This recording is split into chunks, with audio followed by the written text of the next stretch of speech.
Hey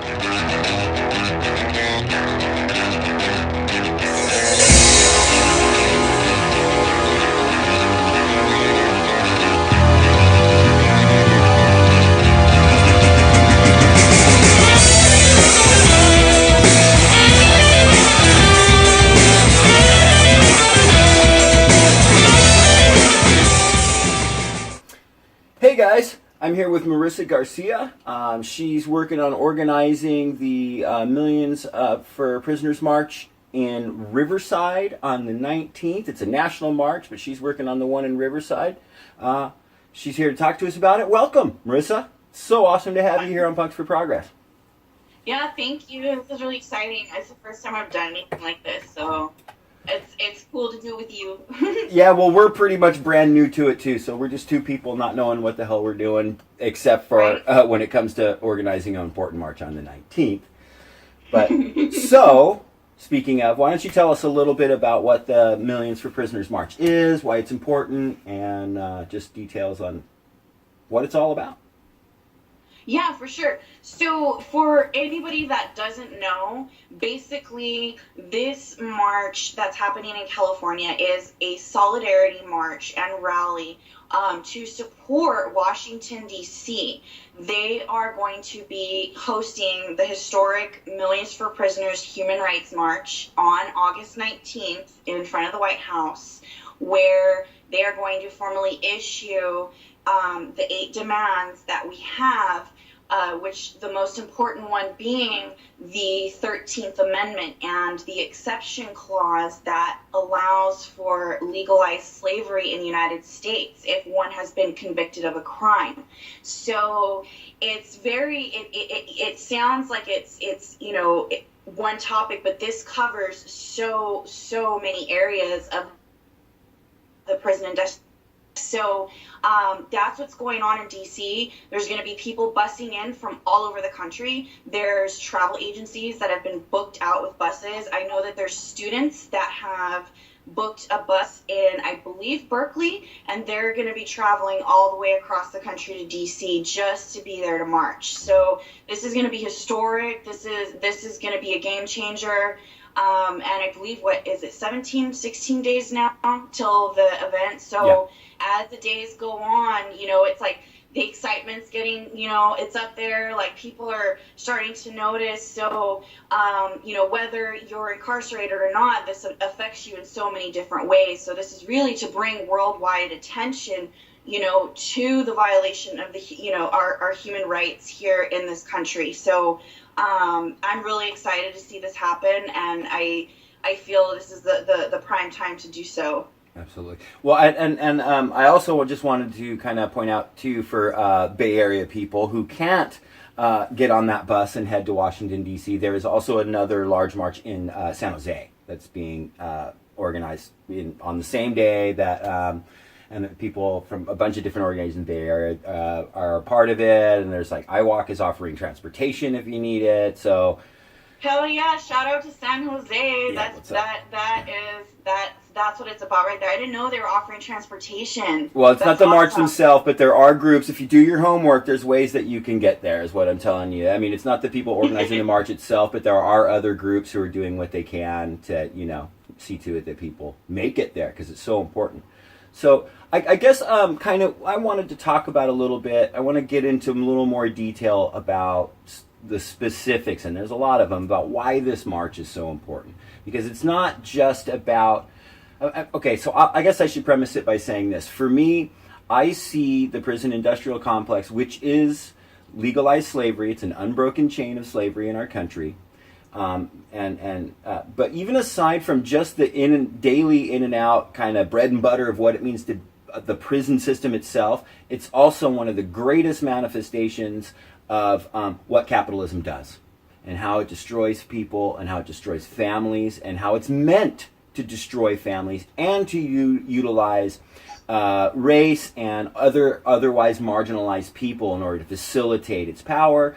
And then again, the prison system is just the most obvious manifestation of what that is. So maybe we could talk a little bit more about what it is. What does it mean to be a prison? Let's talk about that 13th Amendment clause a little bit more and kind of break that down. So, I mean, I kind of let you go from there, but yeah, thank you. Yeah, no, it's what you mentioned about capitalism. It really goes hand in hand. Before I forget to mention, for us sitting here, we already know, how much money is involved for so many people, with the expansions of the private prisons, with the expansion of the ICE detention centers. There's one that's going to be built in Texas. This was just confirmed a couple months ago. But that really ties into exactly what this 13th Amendment really means for anybody. People think, and I'm just speaking for myself, for my family. Like, when I first started hearing about this 13th Amendment and how there was still slavery in America, I was like, yeah, right? No, like modern day slavery, what's that? And so I started reading, and when it doesn't take a rocket scientist to figure out that the exception clause that was put into the 13th Amendment was put in there on purpose, because they never wanted slavery to end. So when we talk about slavery in the 13th Amendment, yes, there's the exception clause, that legalizes slavery if you've been convicted of a crime. What it does is it just shows the bigger picture that there was money that was planned to be made, and that's something that I feel, especially here in California, that is one of the things that we want to push out there too, is the profits behind people being incarcerated. It's no coincidence that our incarceration rates have skyrocketed, as well as our private prisons. I feel like, more attention needs to be brought to Jeff Sessions as well. And, absolutely. His ties to his stock in the top private prison group in this country. I mean, this is our Attorney General, of our country, who is profiting off of prison labor. And he's coming from Alabama, and one of the biggest companies out there is ACI. Yeah. That's where they have all the prison labor farms, and that's where they make all the license plates. But what I'm trying to say is that this right there, just kind of in a nutshell, almost goes back to what you're talking about when it comes to capitalism, and it's disgusting to think that we live in a society where we're doing this to people. We're keeping them in cages, and we don't pay them, and if we do, it's next to nothing, and it's not even a matter of what's right and wrong. It's a human right. You can't do it to people. So yeah, definitely. Well, I'll tell you, so a couple things of my thoughts I had while you were explaining that is, okay, for starters, on average, these private companies, they make like $80,000 a year per inmate. And I can tell you, as a poor old fucking punk rocker, I've never come close to making $80,000 in a year. So why would they get to get 80 grand? I've lived most of my life on less than a third of that in a year, man. And I can survive on that way better on the street than the way anybody's surviving on a yard, while somebody else is profiting 80 grand? I don't understand that at all. And I can tell you also, in my state of Nevada this year, I've been talking about this a lot on the show. Thankfully, it didn't pass, and only because of personal vendettas and BS in our Nevada legislature. But there was a whole bank of laws, including a very significant one, where they wanted to privatize parole and probation in Nevada and make it a profit-making industry. Wait, what? I didn't hear about that. Yeah, it was in this past Nevada legislature. It just, the legislation session that just ended, a month and a half ago? There was, and I haven't found out exactly which private prison company wrote this bank of laws, but there was 10, 12 laws that were introduced by one or two senators that are on the right that were obviously written by some private prison industry company. Give me a break, right? And one of them was calling for privatization, a private for-profit company to come in and run parole and probation in Nevada. And these laws did not get shut down. They will be in the next Nevada legislative session. And Governor Sandoval, he's all about him. He likes him. He was actually pushing for, why are these laws not getting seen in committee? Why are we not discussing these laws? Let's get them going. And it all died. They didn't get discussed in committee before the end of the session, but they will be in the next one. So we're talking about profits on locking people up in cages. I'm curious of what the quota is for Nevada. If what the contracts are with the private prisons out there, because if they're having the power to lobby to get probation and parole privatized, like, they must be making money off their quotas. Yeah. I'm curious what that is over there, and that's also something too that I feel like even my own family hasn't always been aware of. In fact, I just had this conversation with my mother not too long ago. One of her friends was asking, she says to me, she goes, my friend wants to know how, like, when someone gets sentenced, does the judge choose if they go to a regular prison or a private prison? And I thought about it, and I was like, I never looked at it like that. So I tried to explain to her, to tell her friend, no, there's no say in where anybody is placed. And she was like, okay, well, how do I tell my friend? And I was like, okay, think of it like this. When you have a prison or a facility, you don't have a say at all where you go. But what they have a say of is their quotas, the beds that they have to keep filled. So there's actually contracts with the government, and they have to have a certain amount of people in those beds to keep that full. Otherwise, they can have to pay fines, blah, blah, blah, blah.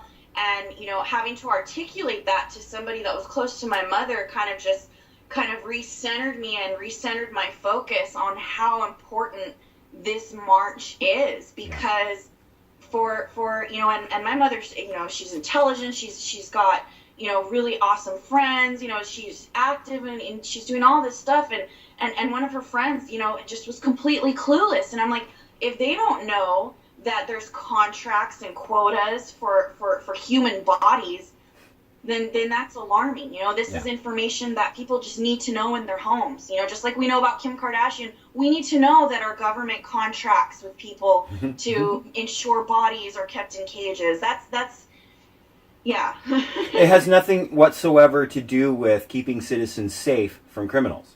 I mean, have you noticed that we haven't even had, there's been no occasion for us in this conversation yet to even talk about, like, the horrible things that people supposedly do. I mean, the vast majority of these people are not violent offenders. And the ones that are, their issues are not being addressed in any way whatsoever. They come out in a worse situation than they were in when they went in. Usually, the vast majority of crime, let's get fucking for real, it's the conditions of poverty as, thrown down and put on everybody by capitalism, right? And so they're left with no recourse. And I've said this before on our show too. It's, they don't have food, and it's for other petty shit. Maybe they don't have enough money for their dope. I don't even care, man. So they go out and they commit some type of crime. Because they're sick. They're dope sick. This is a reality. People get dope sick. And we want to talk about where our frickin' drugs come from. We can talk about capitalism again, too. And we can talk about the CIA and where our, a bunch of poor people in the hood are not importing hundreds and hundreds of kilos of dope. It's, that comes from CIA. So they get you addicted to dope, and then you don't have a proper resources within your community to get the dope. And so you commit a crime. And to get it. And then you do time, and now you have a felony on your record, and now it's even harder for you to get a legit job or a chance to pull yourself up out of and so it's just a revolving cycle to keep you in there. And what Jeff Sessions is doing by trying to reinvigorate the war on drugs, he don't care about fucking drugs. It's an opportunity to get people in there so he personally can make money and his friends can make money on the misery of others. And it's not just the dudes in the joint either, man. It's their families. Your whole family goes with you, and everyone you care about, their life is on hold. And if you want to talk to an inmate, do you know how much it costs to have a phone conversation with an inmate? Like, you might want to consider getting a second job. Yeah. Oh, yes, I know. Yeah, to back up really quick, though, I wanted to add to what you were saying about Jeff Sessions, because you were really on point. And whenever I hear his name, I kind of just like, okay, breathe, Marissa, like, it's gonna be okay. But, like, I just, it's just like basic, click, click, boom on your Facebook one night, and all of a sudden I start like reading about Jeff Sessions, so I start looking up all these groups and his affiliations, and then, he was investigated because he wasn't supposed to have his, investments and this and that, and it was like another explosion went off in my head when I realized that one of the top leaders in our country, our Attorney General, has put as a priority profiting off of humans versus healing our humans. And that's really what this has come to for me and my fight, and why I'm talking to you today, why this march is so important for all of us, because we're at a time where society's view on criminals and the system and where we've gone and how we've handled it, it started to shift. The last 8 years with Obama, there was a lot of reform for a reason, because majority of society, has decided, okay, punishing people, locking them up in cages, taking everything away from them like forever isn't working. And, to see a new administration come in and do the opposite, it kind of just, it's a reflection of where we're at, not only with our families and our communities, politics, but this is a humanitarian crisis. And whenever you put money above humans, there's something wrong, and we have to start organizing. We've got to start sharing this information. Again, I know I've said it again before, but for anybody that watches this, I urge you to Google Jeff Sessions private prisons. That's all you got to do, and you will see everything. He has funds in private prison groups. He makes some money off of this. That is why he's trying to enforce these old mandatory minimum laws. That's why he wants to approve more detention centers and do all these things, because he doesn't care about you or your families or your communities getting safer. He cares about putting money in other people's pockets. Right. And I guess I would kind of only add to that it's not that Jeff Sessions has by any means created the conditions under which that are already just terrifying and terrible. It's that he wants to make them worse. And he's True. Being successful. He's getting his way. Not on everything. His ramping up of the drug war has had some backlash. I mean, it needs more, a hell of a lot more backlash. But he is making steps towards making it worse. I mean, the conditions that we're describing existed before Jeff Sessions got there. He's like, it's True. Open season. It's open season, and he's going for it. It makes this march so important it's not just to march in the streets, it's about learning, and this will be a nice segue into what I want to talk about next, but it's a great way for you to interact with people who really understand what this struggle is. And there's a lot of important fine points behind it and things that people need to learn. And I would think some of the people who probably have the most to learn tend to have a lighter complexion. And so I don't want to be too harsh on my fellow whiteys, but you need to be harshed on a little bit. And so I want to give you an opportunity to kind of talk about, look, there's a lot of really well-meaning people out there who genuinely care about this issue and want to help. And they have a tendency to say some of the dumbest shit I've heard and offensive shit in my life without really even knowing it. So I want to talk a little bit, maybe give you an opportunity to explain to people kind of some of the importance of how you handle yourself at this march, especially if you're white. And anyway, I think you know where I'm going, and I'll let you kind of take it from there. Yeah, I'll start off by saying I definitely am looking forward to hearing what your thoughts on that are and learning from you. My skin is white. I identify otherwise, but it is a continual learning process for me as well. And understanding my place in the movement, and especially in situations like this, and part of that is just it's been a lack of knowledge, and it takes a lot of education and reflection, and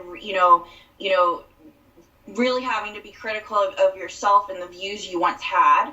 I personally feel that in any situation, whether it's a march, which I want to hear more from you on, just on how to conduct yourself, when that situation comes. But in any setting where, this an issue comes up that, directly affects, our people of color, is always, out of respect of the struggle and the oppression that, our people have had to endure for so long. Give them the space, give them the platform. It's their time to do whatever it is they want to do, whatever they want to say. And I hope that came, across respectfully as well.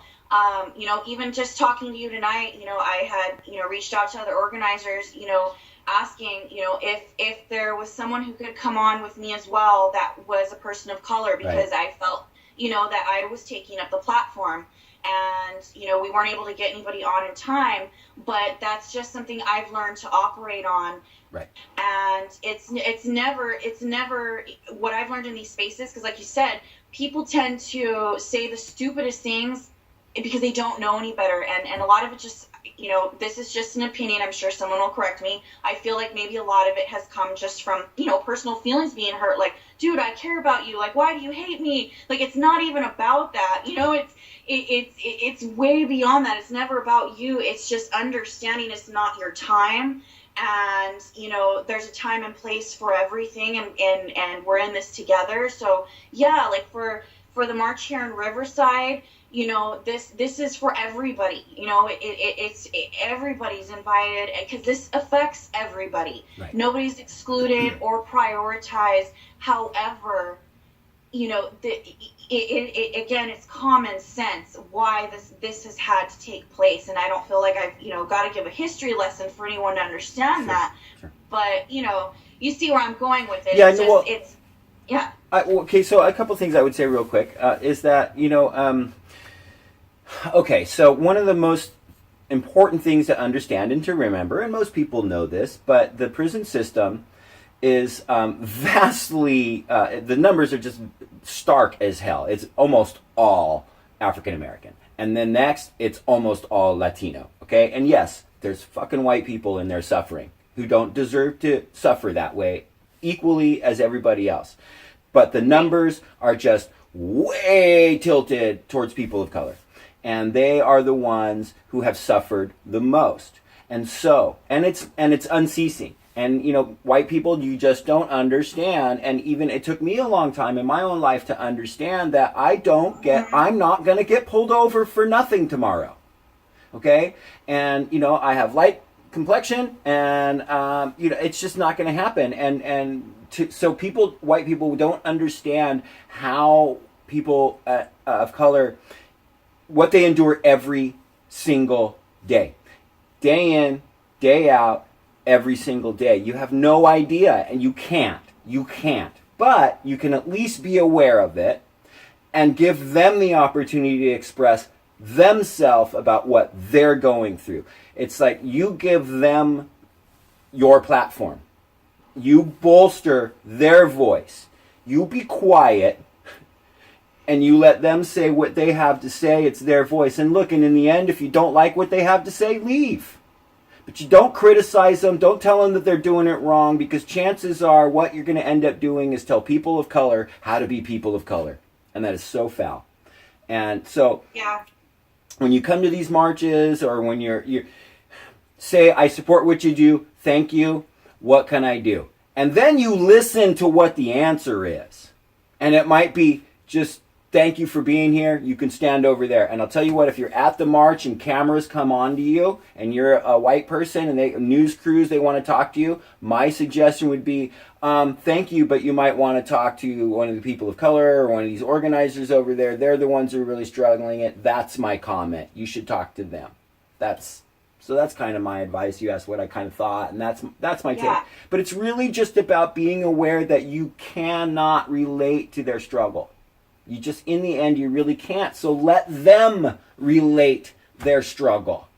And if you can give them a better opportunity and make their voice stronger, that's wonderful. And it's marching on issues that are so relative to people of color is not a thankful, you're not going to get big giant thank yous for being a white guy showing up to this march. It's a very thankless sort of job, but what you will see is when the people that this affects most, when they see that you kind of shut up, you did the thing, you put the chairs away, you swept up afterward, you just did what you could, the love and appreciation that you get is just incredible. And I can say from experience that I have seen that, because you just go, be available, be open, and give and work.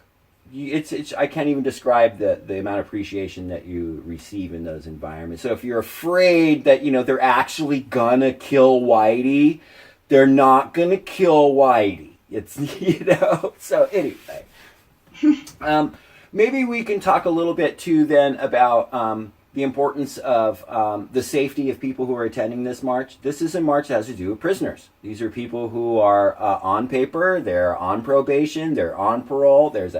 If they make one single mistake, they could be thrown in prison. And so I want to talk about conducting yourself professionally and being aware of the environment you're in if you do decide to come and attend these march. And I'll let you kind of go from there a little bit then.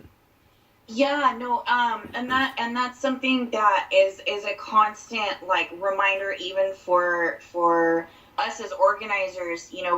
Whenever stuff like this happens, is how are we protecting our entire community, and that especially our community that doesn't have papers at the moment. That's who we want to reach the most. We want to reach our fellow neighbors that are on parole, that are on probation, that don't have papers, because they're the ones that are being affected. They're the ones that need to have the voice. They're the ones that need to be able to participate in this without fear. And that's our job. That's our duty as neighbors is to help each other, and protect each other. And if you come to this event and you feel in your heart you want to be there, even if you're not 100% down with everything that everybody has to say, and you're in the moment, or let's change it up. Let's say you're just feeling crazy and you're like, let's go and try and take over the freeway. No.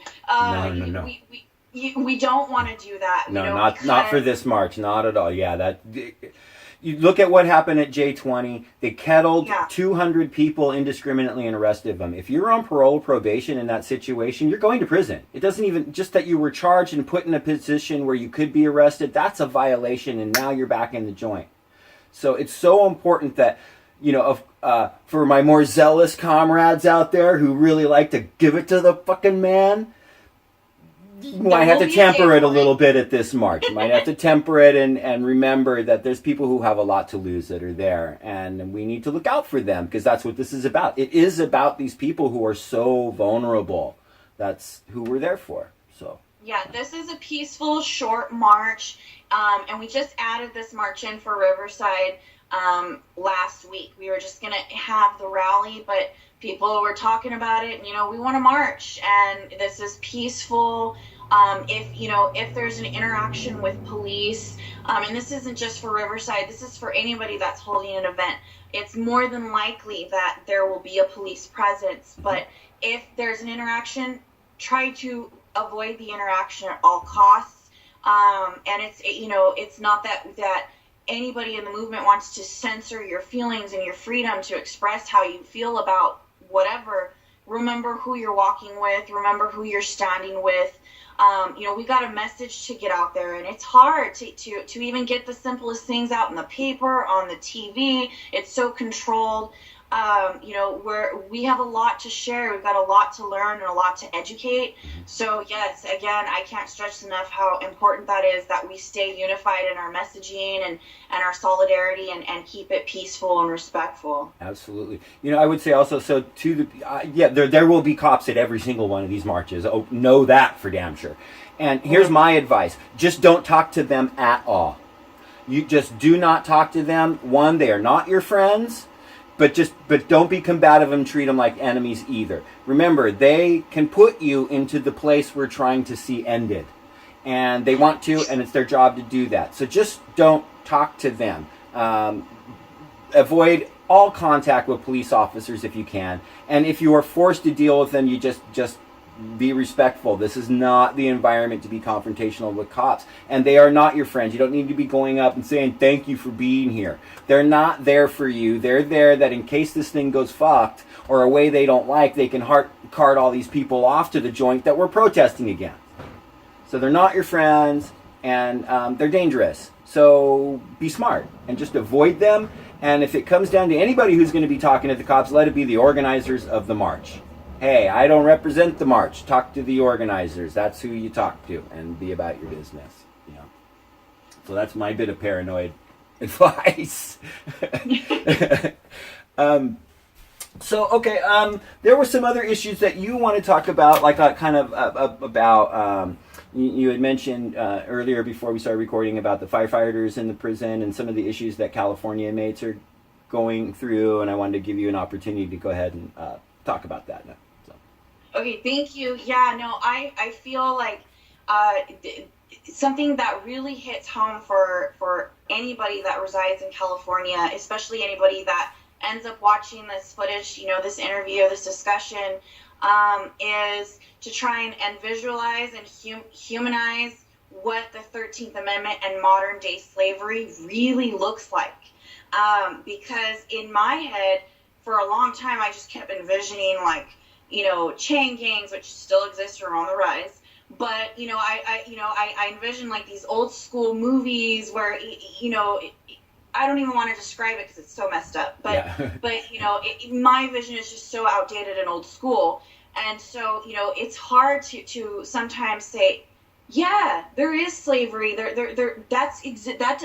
exists because you can't visualize it.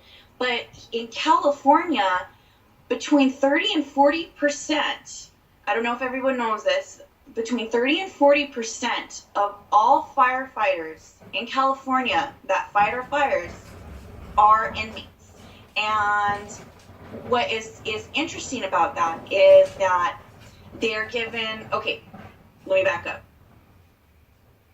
So we've got population of our incarcerated men and women fighting fires. During their camp stay, I believe they make $2 a day, which is actually pretty high for most jobs in California. $2 an hour. So in terms of anybody who is just trying to get home, these are really, when you have our inmates fighting the fires, they're looking at this like, oh great, I get a little bit of money, to help pay for my soups, and which are really bad for them anyways, but they have their soups, and maybe I'll have a little bit when I come home. Right. Wrong. What is actually going on is they have all of the low-level offenders that are in this program. They have prolonged their stays in these programs, and it was actually documented in I forgot where it was. Kamala Harris's defense team argued in court that they did not want to allow early release of non-violent offenders under all these measures that had passed because they had a fear there wouldn't be anybody to fight the fires in California.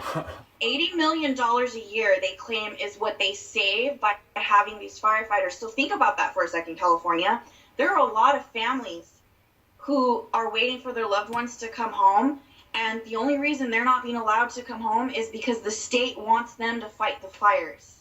And so, you visualize modern day slavery, it can't really get any clearer than that. And two, wow. Really quick, I was just informed a couple weeks ago, I just had to share this, a couple weeks ago, I was at a meeting with a professor that teaches inside one of the facilities in California, and I was told that one of the few things that is not allowed inside the prisons and is strictly forbidden is anything related to the 13th Amendment, the movement with the 13th Amendment, and the Netflix documentary. So think about that for a second. You've got your slave owners here controlling the prisons, and what are they doing? They're making sure their slaves aren't able to educate themselves. And that was disturbing for me to hear that we have, 2 million people sitting in prisons across the country that are literally forbidden to educate themselves on the 13th Amendment. Why would that be? Oh, I have many answers for why that would be, and none of them are good, and it's about maintaining slavery. It's about maintaining a system of slavery, because if these people found out that they were slaves, prison revolts have happened before. And, you got to keep them as uneducated as possible, and that's how they got there to begin with, so it's just perpetuating their lack of education in many cases, and that's really, really foul. I didn't know that either. And, I know that it's so telling, the things, why we ban things and not other things. I think there's a lot to be learned. It's very poignant that you point that out, that why would you ban any information related to the Constitution? It's what our government is built on. Because you're not a citizen, you're a slave. That's what being a slave means, too. To clarify really quick, of course, when someone's in the law library, I don't think they go through every book and pull out everything, right, that has the 13th Amendment, literature. However, anything from what I was told that is, especially in relation to the documentary The 13th, or anything that's literature related to this movement, has been forbidden, because that's where the education piece comes in. Because until you're educated on the 13th Amendment, it's just another amendment in one of those big books. And so, I had to clarify that, but you're right. The reason that is kept from, the majority of society that's behind bars is because they want to be kept as slaves. And until you're able to really grasp and understand that, it's always going to sound crazy. And again, that's just, one of the reasons why this march is happening, why this, national movement is started. We chose Riverside because we felt Riverside was one of our, how would I say it, unheard voices of California. Riverside County Jail just had a hunger strike. I believe it was it March or May? I can't remember the exact date, but they had a hunger strike. None of their demands were met. And on top of that, construction for a brand new jail in the sister town of Indio has started, and I think the price tag on that one was $330 million. And I believe that for the first time, the board of supervisors is questioning their sheriff down there, over the use of funds for a facility. And of course, as we all know, the last thing we need is another facility being built in California. We need more schools, more universities. So, Riverside needs some love. Riverside needs some help. And we want to shed that voice too. Well, Punks for Progress is going to be at the March in Riverside, because we're actually that same day we have. Oh, yeah, that'd be awesome. Yeah, we have actually that same day we're throwing our annual sort of Punks for Progress bash in Redlands with a bunch of bands and stuff. But we're going to be providing a bunch of stuff to do with the march at our event as well. And so I'm up north, but I'm going down there for that. So that's why I'm attending the Riverside March. So that's why I'll be in Riverside. And so I don't want to, I'm not ditching out on I march a lot with a lot of different Bay Area groups, and so I'm not ditching out on my comrades in the Bay Area for this one. But that's why I'll be down there with you guys. And I also I wanted to kind of refer some of our viewers. There's a video on our channel. You mentioned the hunger strike. I recently went to a press conference for the prisoners' hunger strike at Folsom Prison outside Sacramento, and there's really great footage of a lot of the issues related around why prisoners are doing these hunger strikes, and the effects that it has on them physically going through hunger strikes, and it really takes a toll on you. It's a very dangerous thing to engage in a hunger strike. It's just not you being hungry. It has lasting effects on your body, and So the issues for inmates once they're enslaved in our system, it just gets even 10 times worse once you get in there, and the conditions that you have to live under. I was going to mention real briefly too earlier. Not every prison is run by a private company, but every prison is related in one way or another to some type of private company services, whether it's providing the food there or the commissary, and that $2 that these firefighters are making, that's even less in prison terms. A frickin' bag of ramen soup could be like $2 in the joint. So that $2 that they earned for an hour, what do they really get to go back to the house and sell and spend that on? Garbage. Really, really overpriced garbage, because the food that's provided by the prison system is provided by some private company it's providing enough to keep you from dying, to sustain the basics of human life, but it's not enough to satisfy really all the nourishment you need. So you go and you spend your money that you earned fighting fires so you can buy ding-dings and ho-hos and chips and shit that aren't good for you, that are overpriced anyway. It pervades every single aspect of the system, this greed and capitalist gnarliness and just oppression and repression. And so again, that's why this march is so important. And I think lastly, my advice would be to people coming to the march is, I would treat it as a learning experience. You need to come to the march and learn. It's great, march, stand, raise your fist, but there's so much to be learned from people that are going to be at these marches and the different organizations that have been involved in the abolitionist movement for so long. Learn. Come to the march and learn. Come to the march and learn and listen and pay close attention to people speaking. And I also wanted to mention that a mutual friend of ours, Max Parthus, who has been on the forefront of the abolitionist movement for a long time, he's going to be coming on and talking to us here at Punks for Progress soon as well, and I'm really stoked on that. And that is due in large part through my friendship with you, and was able to meet him, so that's really awesome. Us knowing each other is going to help us be able to boost his voice a little bit on our janky little podcast here at Punks for Progress. But look for that. That's coming. I really, really want to suggest people follow Max Parthus on YouTube and Facebook. And his knowledge is like on a whole nother level. Absolutely. He is. Yeah, I can't even describe it, but yeah, he is the man to listen to for sure. Like, that's going to be exciting. Yeah, everyone needs to tune in for that one. Like, if you want to understand anything and have it broken down, you want to listen to Max. Yes, you do. And then there's also we have a saved playlist on the Punks for Progress YouTube that is the abolitionist movement, and there's a bunch of really incredible videos from Max in that playlist. So if you go into our playlist, you'll see that there. So I suggest you really do that. There's some amazing information on all the different aspects of this, the importance of what's important about this issue. So, wow, Marissa, I really, really appreciate you coming on. Is there anything else that you feel like maybe we kind of left out that's important you want to mention? Please have at it. Is there anything else you want to plug? Or, what I want to talk about is, actually is, tell me a little bit about the group. What is that? Millions of Prisoners for California, which is essentially it's the group you're working with, a sort of loosely based coalition that's grown up around the march, right? Is kind of how you described it. So why don't you tell us a little bit about Millions March for California? Yeah, so basically we, the organizers, here in California, we've been loosely based, I'm out of Santa Barbara, and then, my two other, comrades, they're down south in the LA area.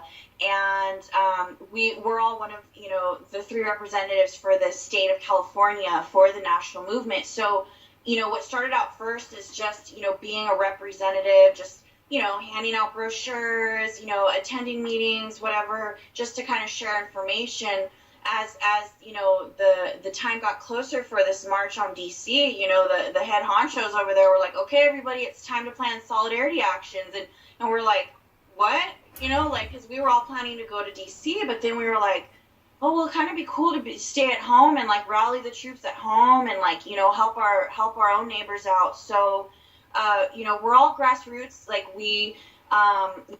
there isn't an organization sponsoring this. It's just a group of us, and we're doing this for free in our spare time. Like we're not getting paid for this. We're in fact, one of my comrades is saving all her cans for recycling so she can cash it in for the water for the event. Like that's how it's getting down right now. So, but what I wanted to say was that what I feel we've noticed as the months have gone by is really the definition and meaning of solidarity, and that's something that we really want to show, our comrades out in DC on the 19th. Our goal, and our mission for the 19th in California is to make some noise for DC, so that's why we're really excited to have San Jose hosting their march. I actually heard that Sacramento might be doing like a corner event.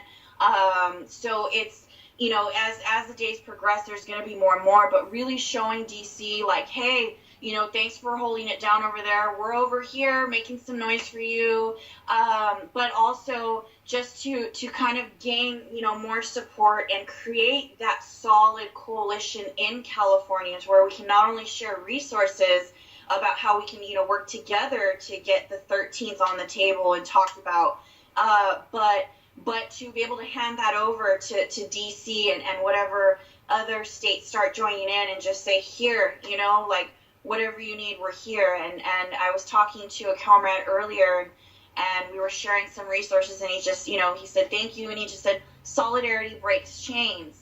And I can't think of a truer statement to what we're trying to do here in California than that one, and it will stay that way. That's the only way it works. And so we're really excited. We have some shirts that are in production, Millions for Prisoners, California. And that's where it's at. We're here to bring the message out, to really unite our folks, our families, and everybody on this issue. And so really quick, before I forget, on August 19th, Riverside, we're going to be marching to Robert Presley Detention Center. The event starts at 1 p.m. We will be meeting at a church. I believe it's about 5 blocks away. All those details will be posted on the event page, which is on Facebook, within the next couple days. So we're going to meet at this church.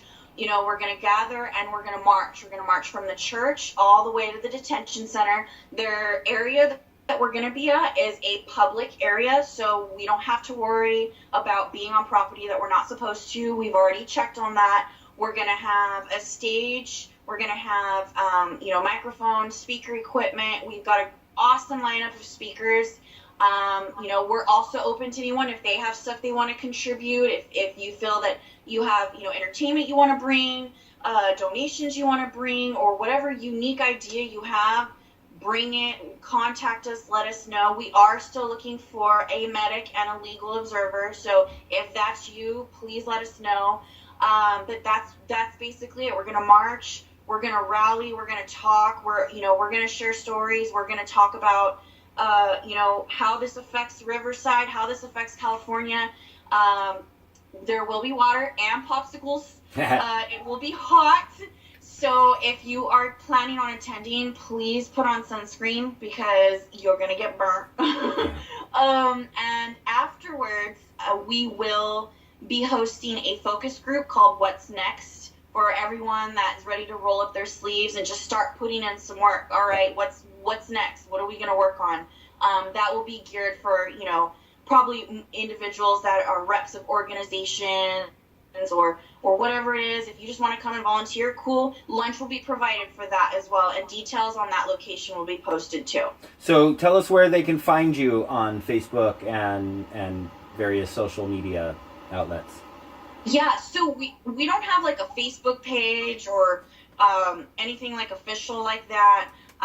But if you're on Facebook, the event is public. You can type in the search bar at the top, Riverside Millions for Prisoners Solidarity Rally. And you can also look me up too. I'm under Marissa Garcia, and you'll be able to tell when you click on my page. It's all prisons, so you can't miss me. But yeah, you can look there, and yeah, like you can send us a message, post on the wall, whatever, and we'll get you connected or hooked up to whoever you need, whatever you need for the big day. Excellent. Excellent. Marissa, thank you so much for coming on, and thank you so much for all the work you're doing down there. I can't wait to march with you. And again, I just really appreciate you coming on here and taking the time to tell people about this incredibly important issue. And Super. so, listen, make sure to check out the event page that you talked about. Say it again one more time. What's it called?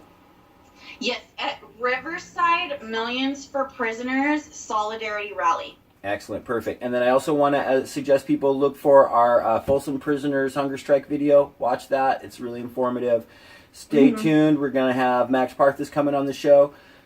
Make sure to subscribe to our shit on the YouTubes. Like and share our stuff on Facebook. And we are Punks the number 4 progress on the tweeters. Marissa, thank you so much for hanging with us. Really, really appreciate it. Dude, thanks for the space. I can't wait to meet you in person. Me too. Cool. So, until the 19th. Yes, let's spread the word.